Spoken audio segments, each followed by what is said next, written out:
warahmatullahi wabarakatuh.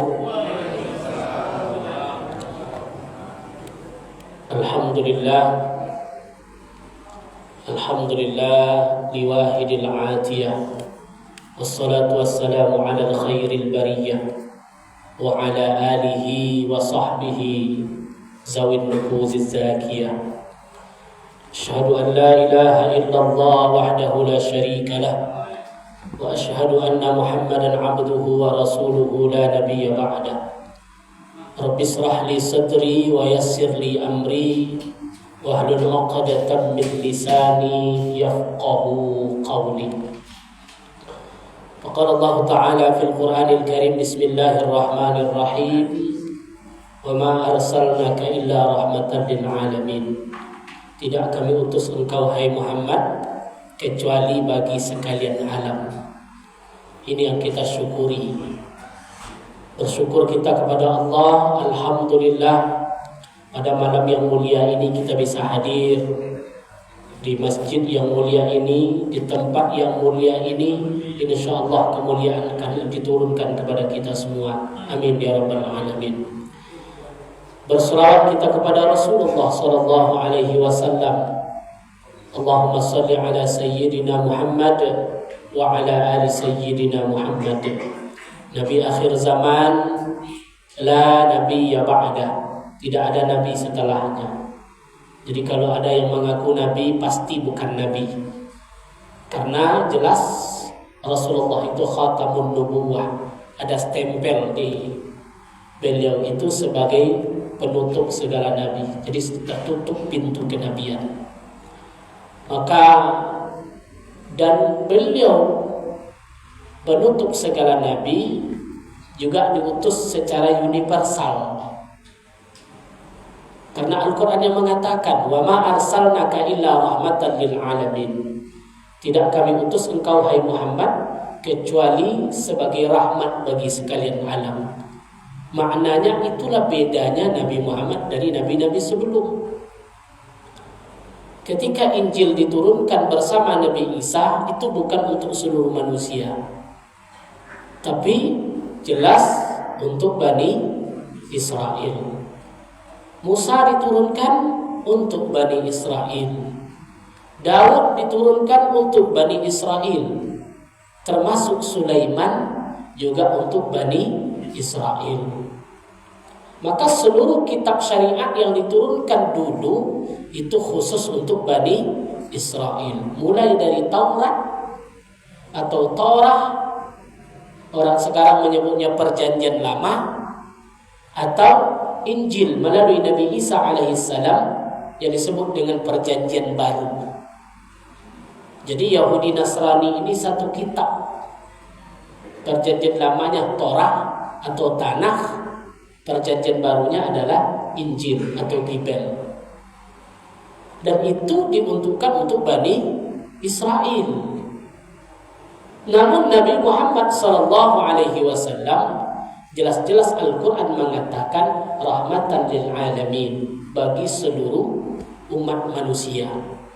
Bukan insan saja di sana, lil alamin, bagi sekalian alam, berarti termasuk jin.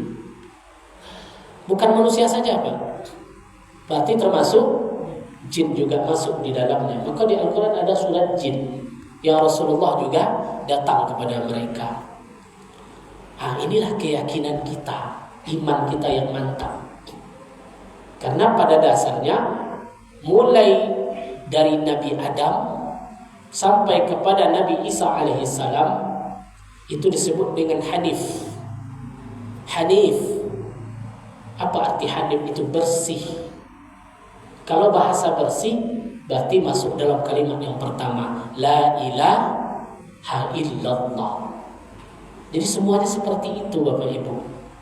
Semuanya la ilaha illallah. Muhammad Rasulullah itu datang setelahnya. Jadi syariat boleh berbeda, tapi tauhid tidak boleh.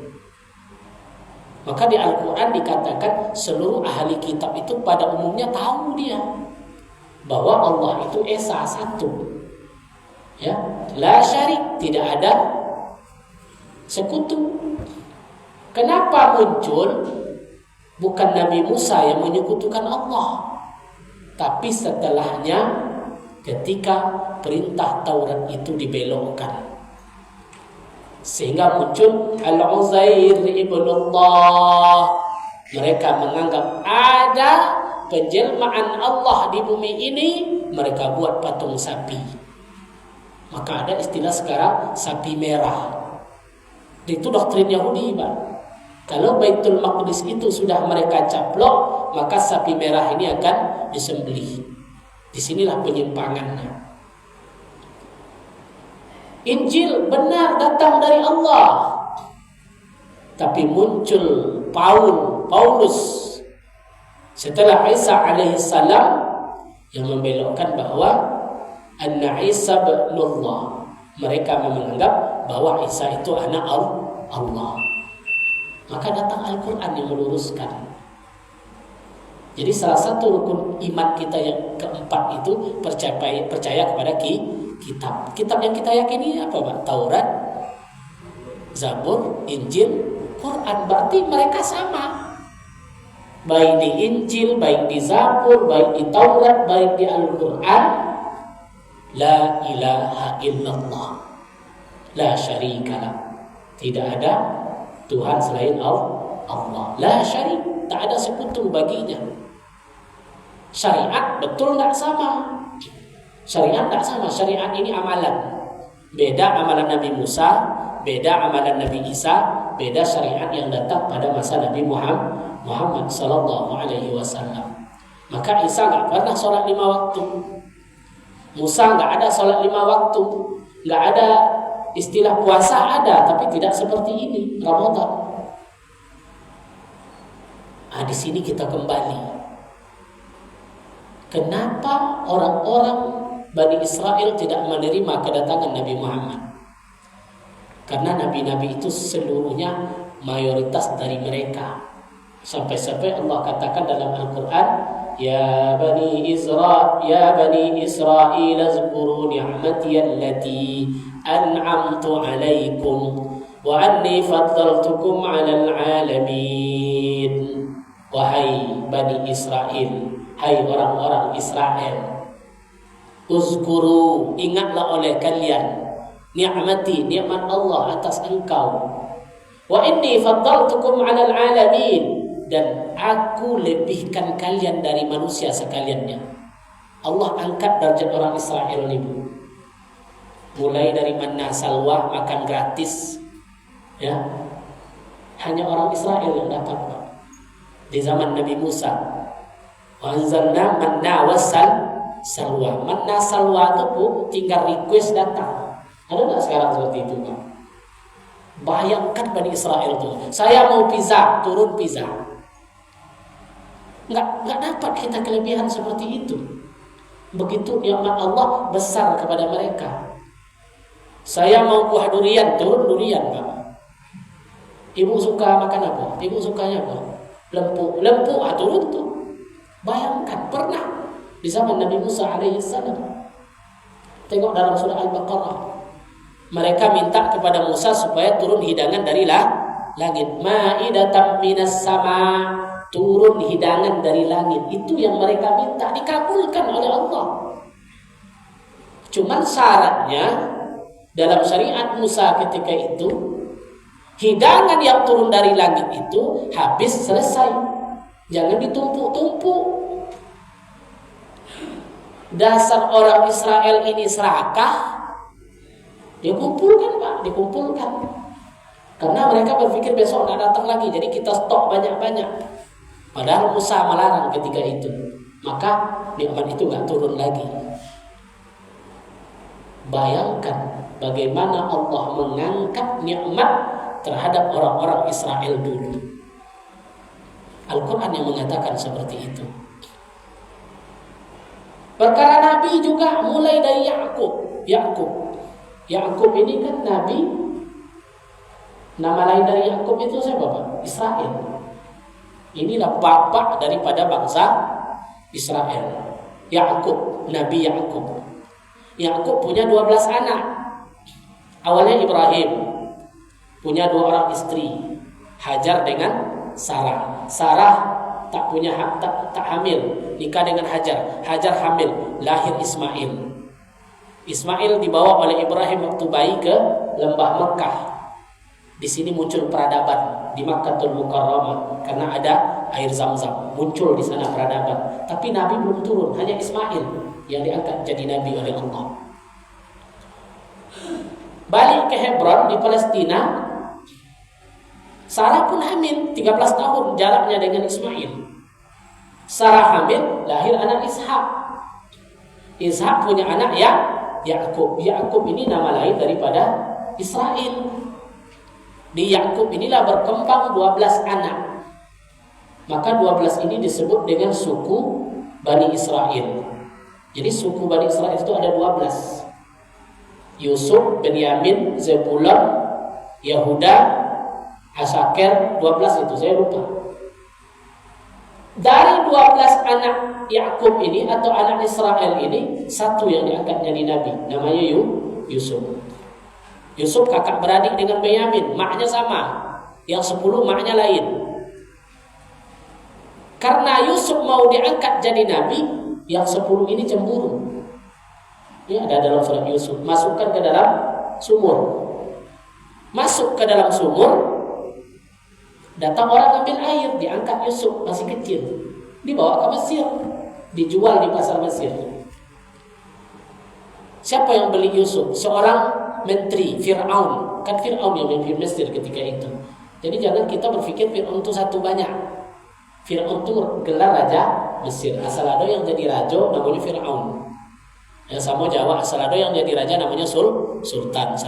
Kayak di Jogja, Hamengkubuwono 1, 2, 3, namanya Sultan Hamengkubuwono. Fir'aun itu juga banyak. Fir'aun 1, Fir'aun 2, Fir'aun 3. Ketika Yusuf dibeli, rajanya Fir'aun. Yang membeli Yusuf itu menteri keuangan Fir'aun.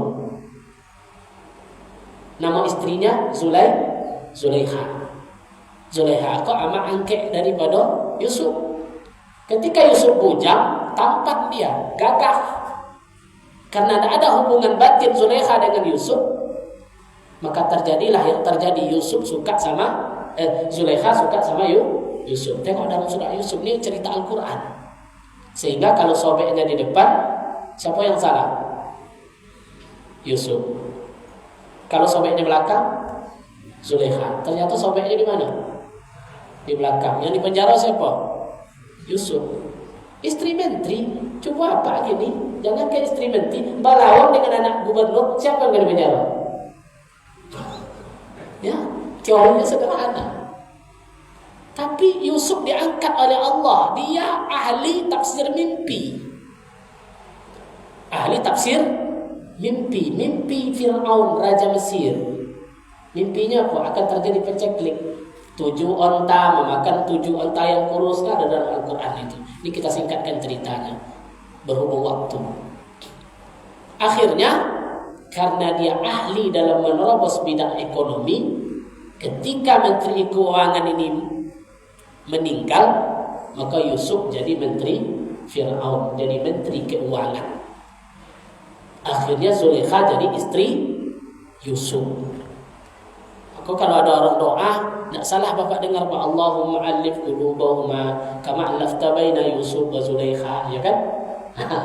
Jadikanlah pengantin ini ya Allah seperti bagaimana Yusuf dengan Zulaikha. Zulaikha manusia mulia, dijaga. Maka dalam Al-Quran Allah katakan Zulaikha dijaga, diundangnya ibu-ibu Mesir tadi, suruh duduk, disuruhnya duduk Pak. Perempuan-perempuan Mesir itu, ibu-ibu Mesir itu ke rumahnya diundang, dikasih apel satu, dikasih pisau, dipanggilnya Yusuf untuk keluar. Tangango ibu-ibu itu, saking tangangonya, tidak sadar rupanya tangan lah kepotong oleh pisau tadi. Nah itulah bahasanya di sini apa? Kalian saja yang sekali-sekali ketemu takjub dengan Yusuf, apalagi Zulaikha tinggal dengan Yusuf. Karena Yusuf sudah jadi menteri, 11 orang suku-suku Bani Israel tadi, saudara-saudaranya, dibawa ke Mesir. Tinggallah mereka di istana, berkembang Bani Israel di Mesir. Tapi karena dari dulu orang Israel ini pintar, kita akui Pak, pintar dia. Yang buat jet itu siapa tuh? Nah, yang buat bom, penemu bom atom Oppenheimer. Penemu bom atom Pak, bom atom Nagasaki, Hiroshima yang bom itu, yang membuat orang mati sekaligus ratusan ribu itu namanya Oppenheimer. Orang Israel yang buat bom itu. Laptop yang Bapak pakai, siapa yang punya waktu Pak?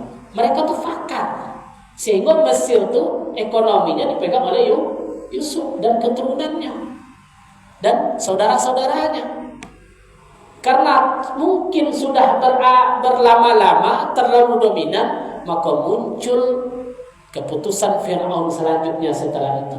Apa keputusannya? Setiap anak Yahudi Israel lahir dibunuh. Asal ada lahir bunuh, asal ada lahir bunuh. Lahirlah seorang anak Israel bernama Musa. Mau dibunuh tidak jadi, karena dimasukkan ke dalam peti, dihanyutkan ke sungai Nil. Hanyut ke sungai Nil, ditolong oleh istri Fir'aun yang bernama Asia. Asia ini wanita mulia. Kenapa? Dialah yang membesarkan Nabi Musa alaihissalam.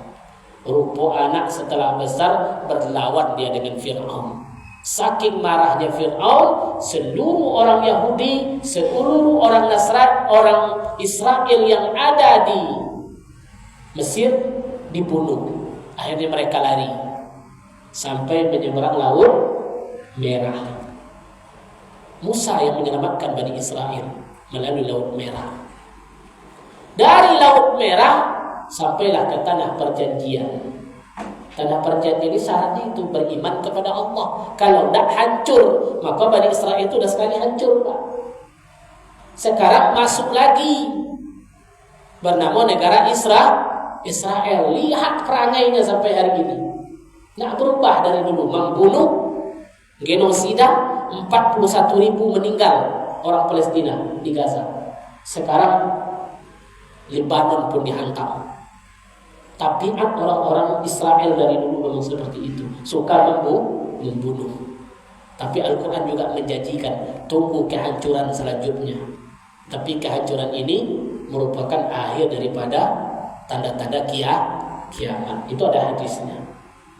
Ini nubuat Rasulullah yang mengatakan. Dari Musa, Harun, Daud sampai puncaknya orang Bani Israel, yaitu zaman Nabi Sulaiman alaihissalam.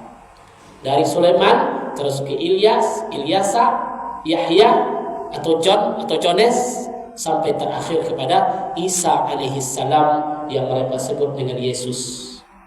Itu habis di situ Pak. Itu semuanya apa tuh? Mulai dari Yakub, Yusuf, Ishak, dari Ishak, Yakub, Yusuf, Ayub, Syuaib, Harun, Musa, Daud, Sulaiman, Ilyasa, Yahya, Isa, semuanya Bani Israel dari keturunan Ishak. Dari Ismail terputus, tapi terjaga Hanif tadi. Agama yang Hanif tadi terjaga, bertauhid kepada Allah. Sampailah darah Ismail tadi kepada Abdullah, menikah dengan Aminah, lahirlah Nabi Muhammad sallallahu alaihi wasallam dari bangsa Arab.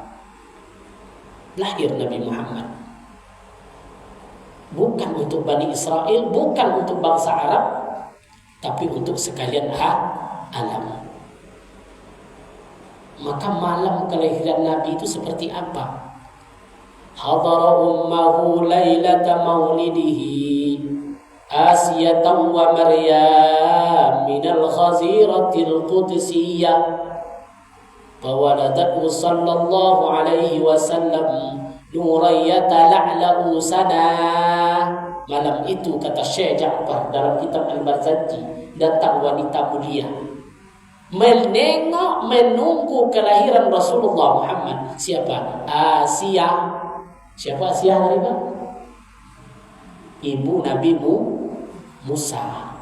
Kalau seorang ibu yang datang seolah-olah diperlihatkan malam ini Nabi Muhammad lahir meluruskan kembali ajaran Taurat yang sudah dibelokkan.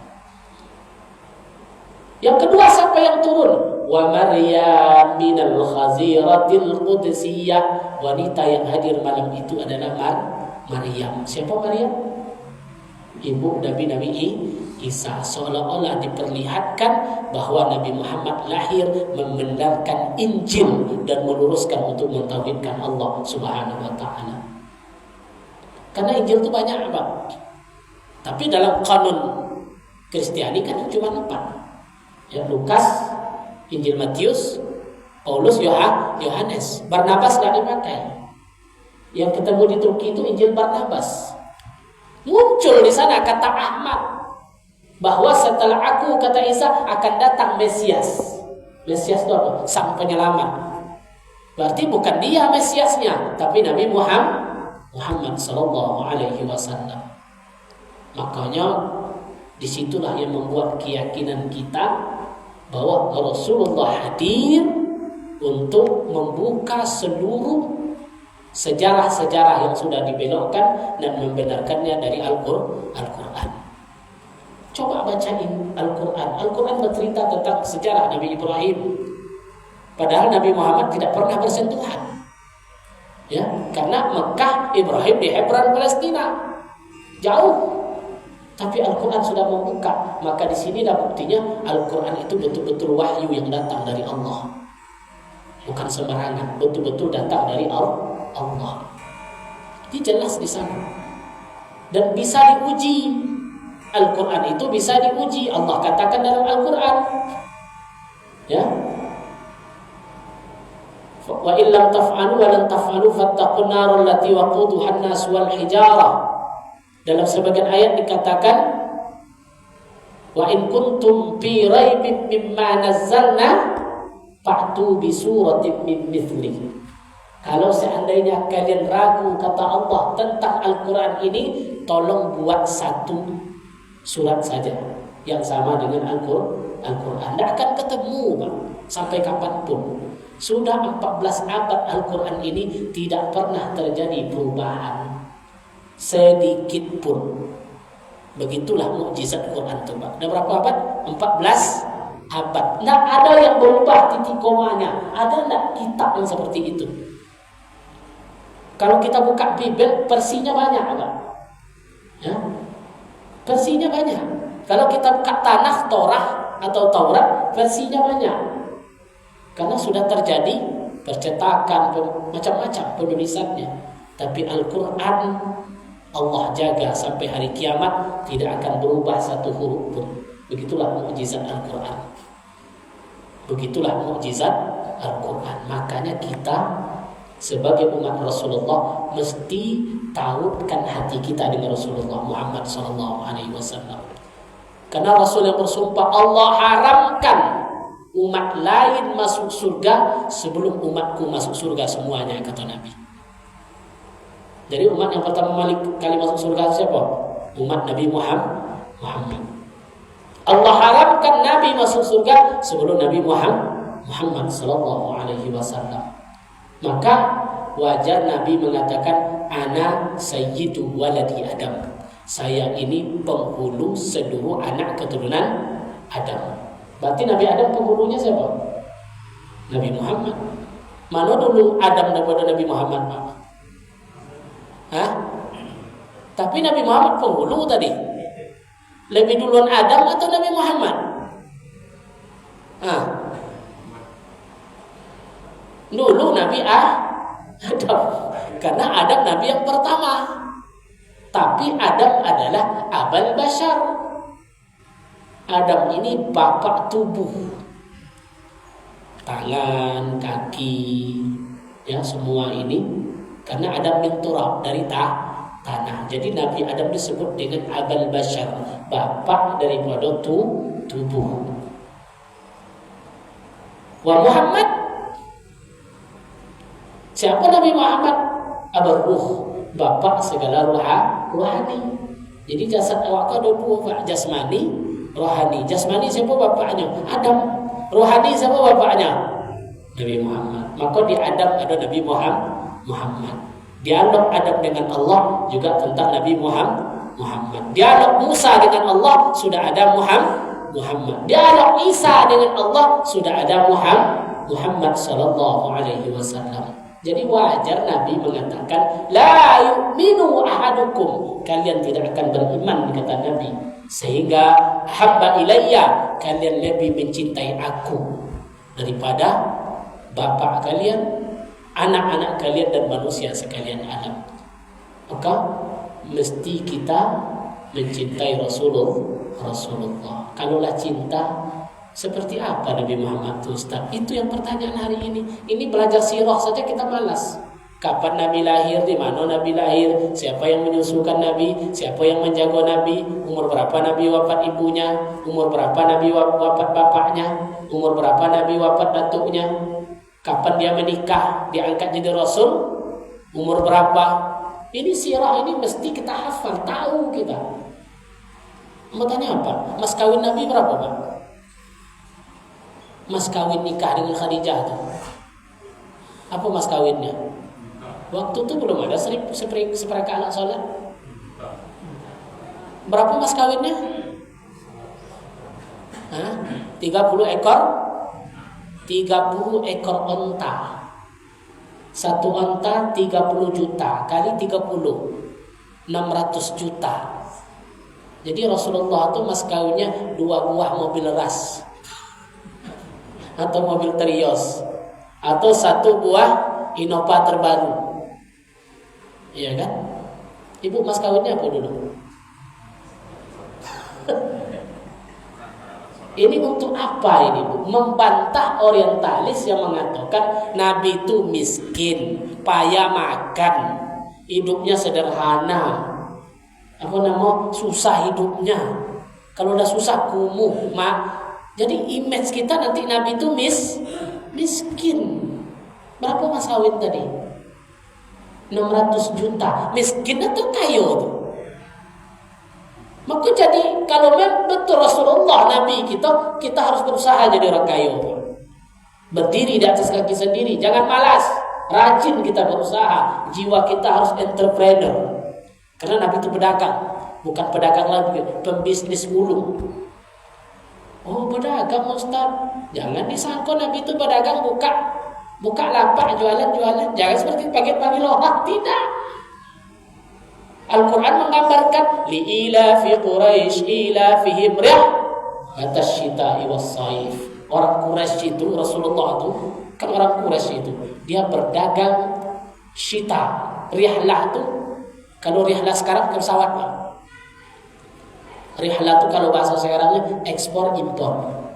Syita musim dingin di Yaman, was-saif musim panas di Syam. Yaman, Arab Saudi, Syam itu 5 negara gini. Yordania, Lebanon, Palestina, Syria, Yordan, 5 negara. Tambah Arab Saudi 6, Yaman 7. Beliau tuh berdagang ke 7 negara kalau saat ini. 7 negara. Kaya tuh miskin tuh Pak. Ekspor bukan dagangan sembarangan. Jadi jangan pikir Nabi Muhammad itu berdagang buka lapak jualin. Buang image kita seperti itu. Rasulullah pembisnis dulu. Maka dia jujur. Ya, labanya sangat banyak. Tapi hartanya banyak, tetap hidup sederhana. Itu saja bedanya. Beliau kaya tapi sederhana hidupnya, dan hartanya banyak digunakan untuk kepentingan Islam ketika itu. Jadi Rasulullah itu seperti apa? Pernah digubahannya di kitab Maraqil Ubudiyah. Ya pernah saya baca. Seperti apa Nabi Muhammad itu? Imam Al-Ghazali dari berbagai macam riwayat dan hadis. Lam yahtalim qattu mutlaqan abada wa ma tasaba lam fi madan zamani. Lam yahtalim qattu, Nabi itu tidak pernah bermimpi. Tak pernah bermimpi. Qattu, Nabi itu tidak pernah bermimpi yang tidak benar. Karena mimpi Nabi itu wahyu. lam yahtalim qattu ta'a mutlaqan abada wa ma tasa'aba aslam bi madan zamani. Seumur hidup beliau, kata sahabat, Nabi tidak pernah tasa'ab, Nabi tidak pernah menguap. Menguap apa bahasa awalnya, Pak? Coba kenapa menguap, Bu? Seumur hidup beliau tidak pernah menguap. Meskipun jarang lolok. Kalau apa-apa meskipun sering lolok tetap menguap, apalagi bulan puasa. Jago menguap lagi kan. Nah, itulah Rasulullah tidak pernah. Karena menguap itu identik dengan malas. Ya. Minhu dawabu falam tahrub wa ma waqa'at Zubabatun abadan fi jismihil hasani. Minhu dawabu falam tahrub wa ma waqa'at. Seluruh binatang-binatang tunduk kepada Rasulullah, rindu kepada beliau. Contoh di Gua Hira, contoh di Gua Sur dengan sahabat, seekor ular puluhan tahun menunggu kedatangan Rasulullah. Laba-laba menutup goa. Sayang binatang dengan Rasulullah. Kok lewat harimau nunduknya, Pak? Lewat ontah nunduk. Semua tunduk kepada Rasulullah. Dan itu yang disaksikan oleh Waraqah bin Naufal atau rahib Bahirah yang ada di Mesir, yang ada di Abu Wa ketika Rasulullah pergi berdagang. Nampak tunduk binatang, diam dia. Ya. Minhu dawabu falam tahrub wa ma waqa'at Zubabatun abadan fi jismihil hasani. Zubabah, langau, lalat. Zubabatun abadan, selama beliau hidup tidak pernah hinggap lalat di tubuhnya yang mulia.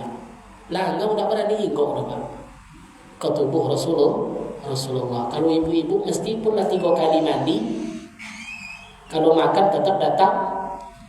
Jujur aja ya. Kita ini hinggap juga dia langau di sini. Tapi tubuh beliau tidak berani dia.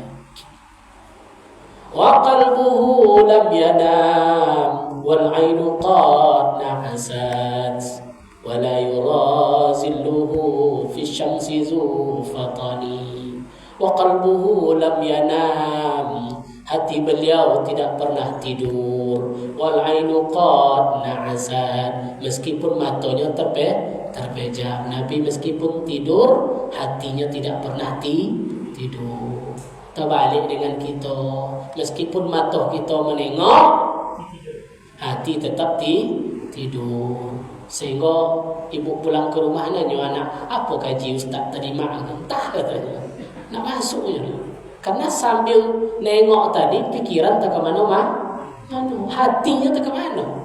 Hati mau ada piti ke piti aja kan. Hutang segala macam. Tapi Rasulullah tidak. Maka kalau ingin kita bersama Rasulullah, tautkan hati kita dengan Rasulullah. Ada perasaan rindu kita, Bapak Ibu. Karena Nabi yang mengatakan, aku rindu dengan saudaraku, kata Nabi. Wadidtu, aku rindu dengan saudaraku, kata Rasulullah. Sahabat bertanya, bukankah kami ini saudara engkau ya Rasulullah? Tidak, kata Nabi, kalian ini sahabat saya. Karena dalam definisi sahabat, orang yang pernah berjumpa dengan Rasulullah. Tapi ada yang Nabi aku rindukan, kata Nabi. Siapa? Saudaraku. Siapa saudara engkau tuh ya Rasulullah? Yang pertama, orang yang cinta kepadaku. Lam tarauni, meskipun dia tidak pernah menengok aku. Siapa tu? Kita.